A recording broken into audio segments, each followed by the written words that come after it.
Hey, welcome back. I promised I would do this one next. Just got this today, the same day the Forgotten Realms campaign guide came through. Who's that on the cover? Leave a comment below if you know. I think you probably do. Another fantastic addition to 4th edition. This book is in immaculate condition. I think I got it for $7. Uh, Now's a good time to load up on 40 stuff. Rob Heinzu, Stephen Schubert. That sounds like a German person. Oh, this is Kelly's book. Oh, Kelly, I'm sorry. Someone took your book and they sold it to a game developer who's making videos about it. We're going to leave this here. Kelly, you should leave a comment below and say, can I have my book back? If you leave a comment below and you convince me it's truly was originally your book, I will send it back to you. Unless you just sold it, and then I'm not going to send it back to you. I'm going to make good use of this. I need this monster manual. That's hilarious. That's the first time that's ever happened every time I bought a book. Someone sold Kelly's book without asking her. That's not cool. Monster Manual 2. Everything in alphabetical order as usual. This will be full of lots of art. Monsters A to Z. Stat blocks are explained. They talk about alignment, role, all the prefix stuff. Angels, Ankh, Heg, Hive Queen, and Ants. I always hated it when they did that. You know, even in the first edition of D&D, it's like, dog. Oh no. That could have just been like a huge table, couldn't it? Dog, bear, panther, lobster, very small mosquito.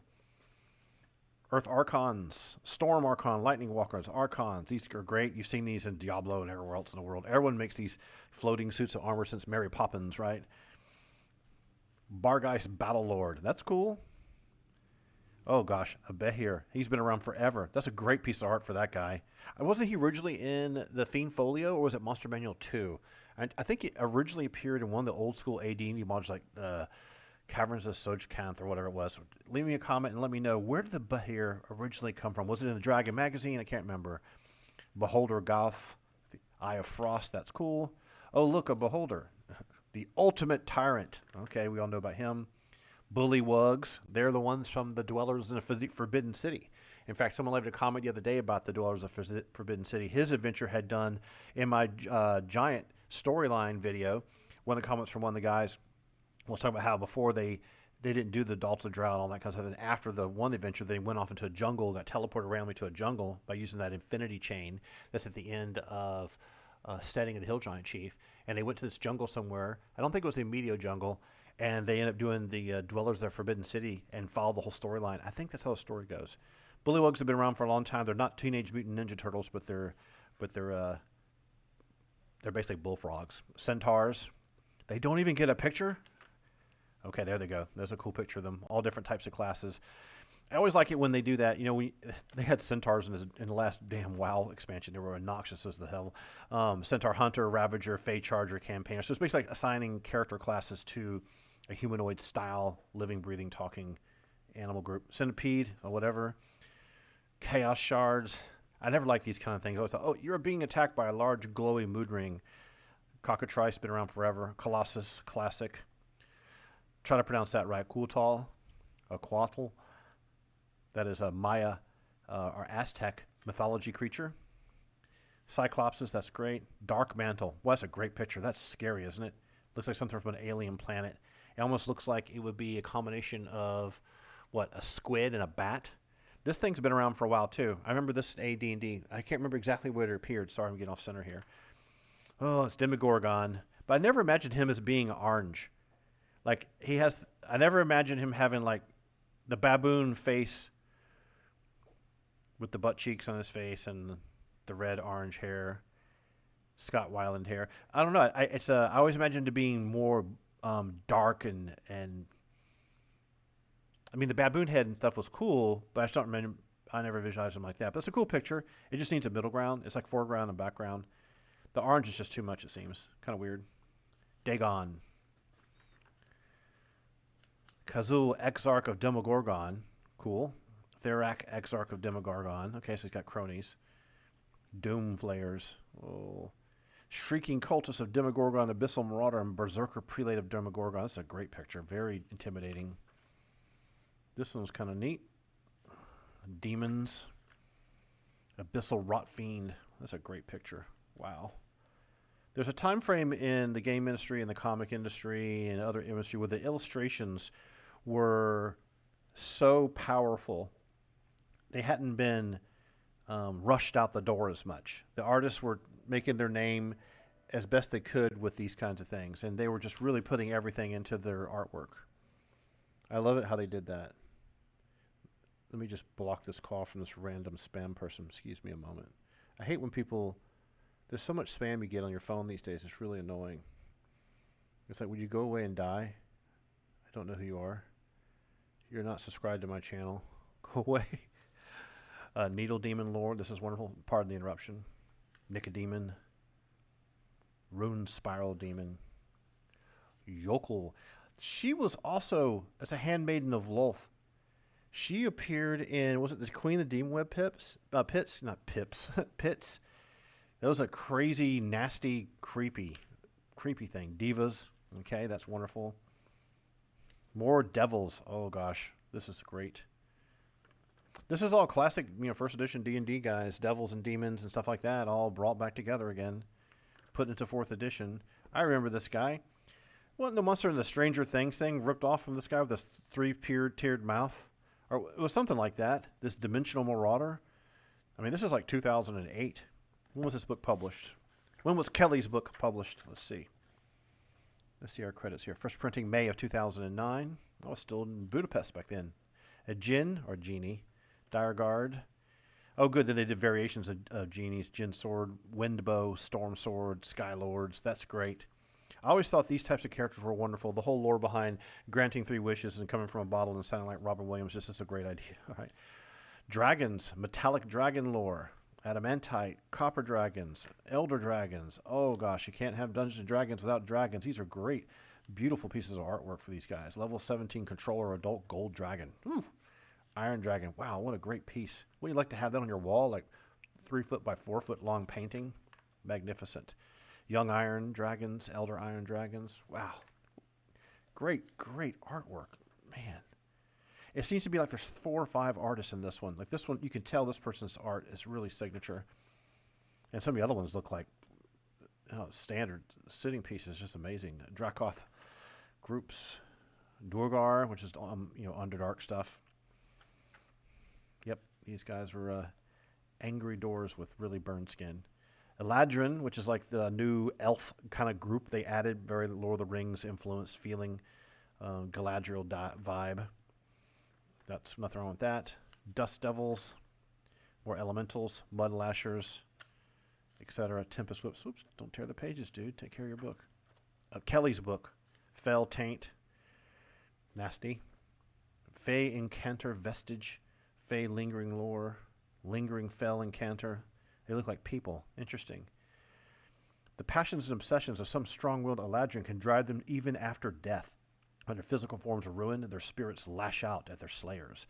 Okay, so these are like ghost or undead in a way. Furbolg. Wow, they've been around forever. But there's different types of them. That's great. They have lore. Oh my goodness, they finally get their own magazine. Fomorian. Oh, I remember the Fomorian Giants. Oh gosh, which D&D module were they in? Were they in the Sludge Canth? Or are they in the Abyssal one? I can't remember. I remember these guys first had. These are 2 great pictures, though. They have a shaman, a butcher, a cackler, all different type classes. That's an easy trend to pick up. You design a monster, and they have an ecosystem where they have like a leader and a caster and a healer or a shaman and a warrior, and then this Genasi or Genasi. I'm not sure how to pronounce these. They were in one of the other books. They're kind of weird. Ghost Legionnaire. That sounds awesome. Eldritch Giants. This is the giant section. Frost Giant. Wow, he doesn't appear in the first monster manual? That's hard to believe. I love Frost Giants. They're amazing. They're so Nordic. Stone Giants, who never have clothing on. Gnolls. All right, look at these gritty gnolls. Death Pledge and Fang of Ying No Gu. Gnome Wolverine. Okay. Goblins. Well, that's cool. Can't have enough golems. Wow. Great picture. Dang, the artwork. This one's good. Goliath. That's great. Gray Render. Oh, he looks amazing. He looks like I think he's a Fiend Folio guy. Half elf, yes. Half orc. Hawk. Really? Homunculus. Homunculus. These are like little devious little sneaky bastards. Human. Oh, wow. They get their own section? That's amazing. A human noble. Human pirate. Human pirate captain. Those could just be dropped. Hydra, yes, that's wonderful. Kenku, they made it into Pathfinder, didn't they? As like oracles or whatever. Krenshar, oh, that's nasty. Powerful cat-like creatures with faces that peel back to expose their bones and muscles of their skulls. This hideous sight, combined with the Krenshar savage roars, freezes its foes in terror. Nasty. That's very nasty. Lizard folk. I always never liked the word folk on the back of it. They should have some other kind of name, like the Gorn. Lycanthropes. Oh gosh, there'll be 10 of these. Mammoth. Dinosaurs. Marut.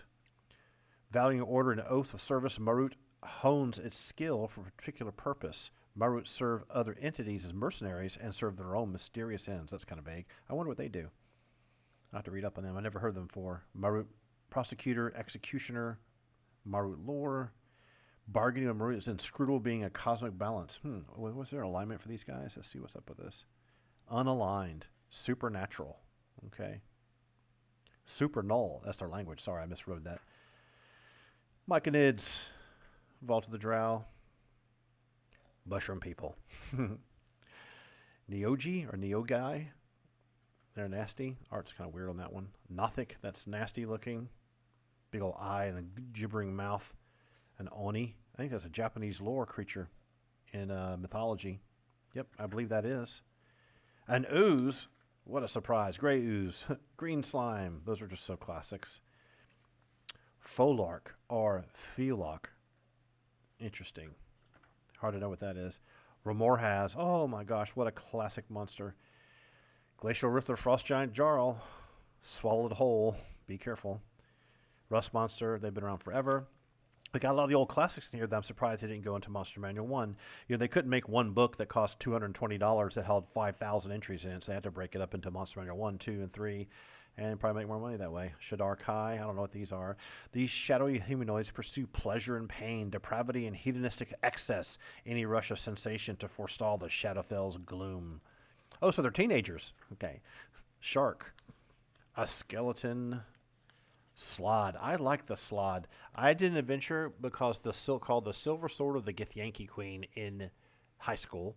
It was based on the Githyanki that's in the Fiend Folio. And what happens is the players stumble across this stolen silver sword of the Githyanki Queen herself, and this party of 10 named Githyanki come after the players who are in the midst of being exiting the Vault of the Drow and making their way to the expedition to the Barrier Peaks. And along the way, this Slod party is after the sword as well, and end up having to fight this Slod group while these Githyanki are coming there, and the players end up going into the expedition of the Barrier Peaks with both factions coming after them and using some of the weapons to make defensive positions and wipe everyone out and keep the sword. Ultimately, they end up getting rid of it because it's too much hassle, because they kept getting these parties coming after them over and over and over again. Those were great times. Summers between 9th and 10th grade, way back in 1980. Sphinx, I digress. Spider. Some of the more boring monsters in here, but there's a lot of good ones. Tomb spiders, that's fine. Spriggans, they're great. They are in 4th edition for sure. Red caps. Oh, these are great. These guys are hilarious in Neverwinter. In the Feywild. Star Spawn, Sprite Swarm. We're almost done here. Maw of Akamar. Herald of Hadar. Steel Predator. Tiger. Troglodyte. That's kind of odd. I never thought troglodytes would look like that. But then again, the original picture of the troglodytes in Descent to the Depths of the Earth was always kind of like just a big, lizard dude. Troll Vine Speaker. Ambush Vine. There's a movie where these kids go to a Maya ruin. They get destroyed by these vines. I think it's called The Ruin, oddly enough. Bloodthorn Vine. Warforged, not a fan. Not a fan. Their pictures aren't cool either. Not a fan of that one. Will-O-Wisp, yep, they're simple. Great Winter Wolf pictures. Rime Hound, Witherling. Oh, what is this guy? He looks like he needs a drink of water. Witherlings are undead creatures created by gnolls to serve as shock troops and raiders, but they're so little. Gnoll priests of Yenogu, who are probably their goddess or god, use a ritual to fuse the essence of a demon with the body of a foe slain in battle. Oh, okay, that's why they're all beat up and decrepit looking.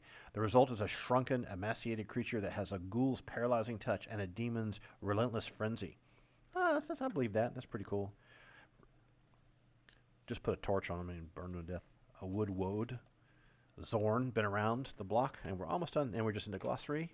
and everything there. You need to be monsters by level. Oh, that comes in handy. You got to have these. Nothing worse than being like, I want to do adventure for my friends. It's level 4. I got 4 players. I want to put some really interesting enemies in there. You got to go dig and dig and dig and try to find the right thing. Here's everyone's names in the back. This is always wonderful. I'm not going to read all these guys' names. You probably get bored of hearing them. Great book. Hey, you can level up your game. At the D&D Insider. I can hardly wait. That's going to be great. Okay. A great book, Kelly. I just want to let you know I appreciate you giving up your Monster Manual too, so this old school dude can enjoy. I take good care of it, I promise. I might scratch your name out though. Okay, guys, a fun video. It's always cool to look at these beautiful books and see some of the classic enemies that are reimagined into the Monster Manual too. We're going to have to do something with the 4th edition. This is cool business. And if you haven't started collecting these books, you better do it soon, because by the time the next version of D&D comes out and Remaster comes out, people are going to realize they can play 4th edition, and it has a lot cooler mechanics in there. Very fun for combat. We'll talk to you soon, right? Take care.